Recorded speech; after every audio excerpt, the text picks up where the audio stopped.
Hello guys, Tom back here with another video. I just saw a video for a while ago, very interesting, that I thought I'd share about.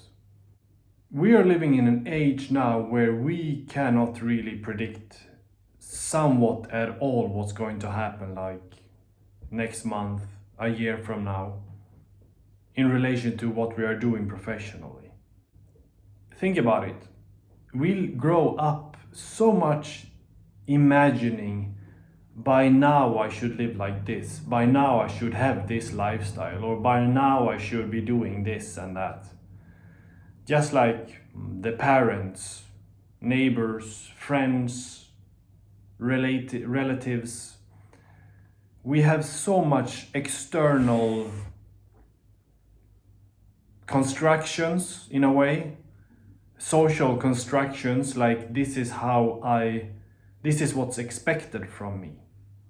And it was interesting video that this guy, he said, to begin with, just to be everything about how everything is constructed about me all the time, showing you the products, showing you the services, attention economy. It should be on me all the time because I have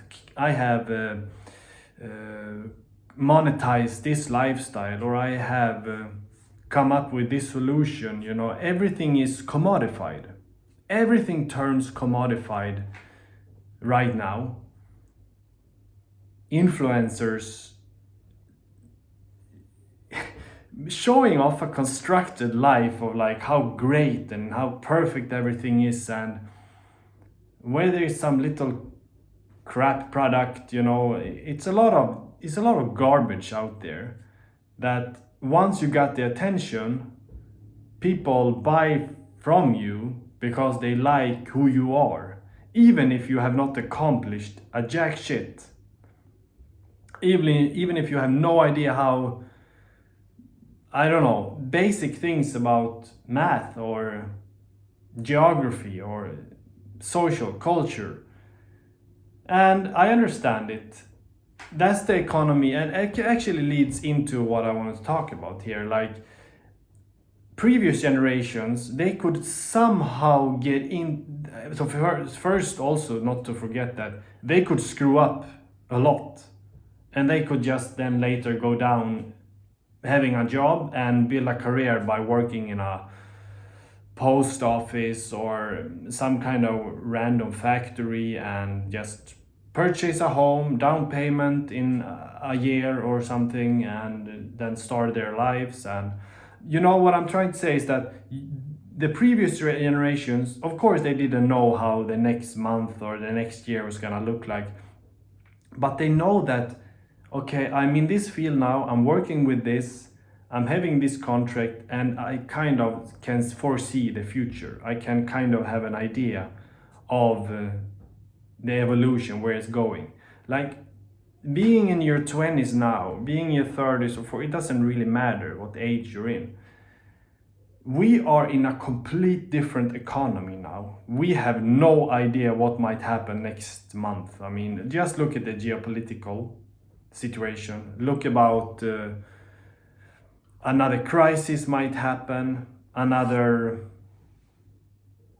gonna go there. I was gonna talk about the whole thing that happened around 2020, but let's not just get into that. So you cannot foresee you cannot have any idea whatsoever. If you are like, let's say you have worked 15 years in, let's say you're an accountant. You've been working your past 15 years by putting numbers in a spreadsheet, using a calculator, being very, very valuable and doing an honorable, important job for companies to make sure everything is correct. And now suddenly you're competing with machines, robots. So from one day to the other, you may have lost job. The same, you're a program or a coder or marketing specialist, or essentially, I think something that we will see very soon, any kind of field that is somewhat monotonous or repetitive, very, very same every day, you will kind of see there will come a point where we see those jobs going away because of the machines. And my point is then, like, what do you have to show for yourself? I understand maybe you will have to educate yourself to become something else, or but the thing is that if you were, like, let's say back in the 60s, 70s, 80s or something like that, you kind of knew, now I'm educated to this, I'm working in this, or working in a governmental position or for a private company, I can kind of have an idea of my future. It looks kind of bright. Like, we cannot compare ourselves, of course, to that time, but it's also impossible for people of that generations ago, to understand our economy. Many people might say that, it's good the machine takes a lot of jobs, then we can focus on more important things, and to some extent I really agree. But is it really going to benefit most people? Because of, I don't know, there's, that's my point, nobody knows what this whole competition against robots, robotics, the machines, what is going to do with the majority society, and what is going to do with most people who just need a job to get by and to build a prosperous future. On a macro economic, social, cultural scale, maybe what it is going to do, and we already see some of it actually, low birth rate, poverty increase, the math is there. It doesn't need a rocket science, it doesn't need an expert to figure out what's happening. It leads to less people, less populations.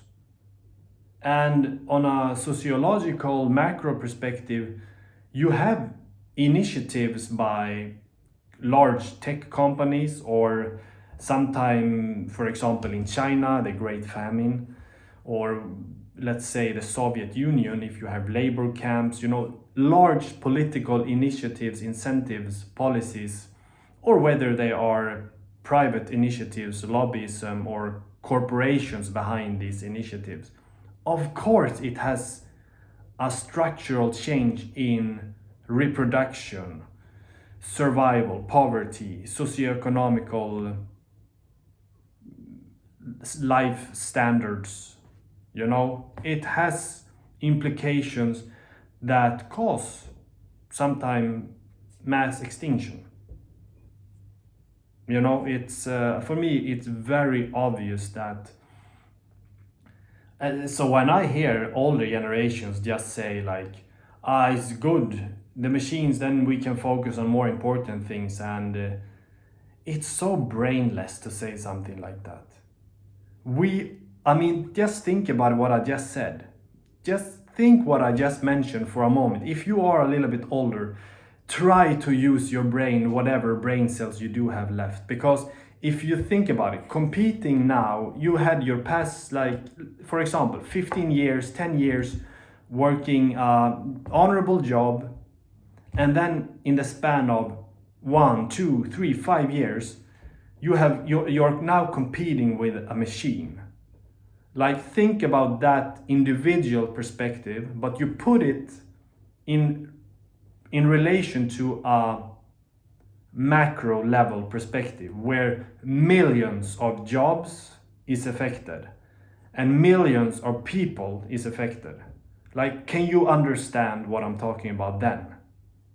As of a structural change in, globally, essentially.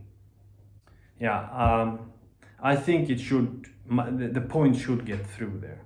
But I think it's more important, like, we have even more deeper questions that are on the rise, like, what is happening to us human beings? How are we really relating to each other from now on, actually? Because it seems like we cannot even connect with each other anymore because of so much digitalization. It's changing our behaviors, and how in return how we relate to each other. Just a few thoughts.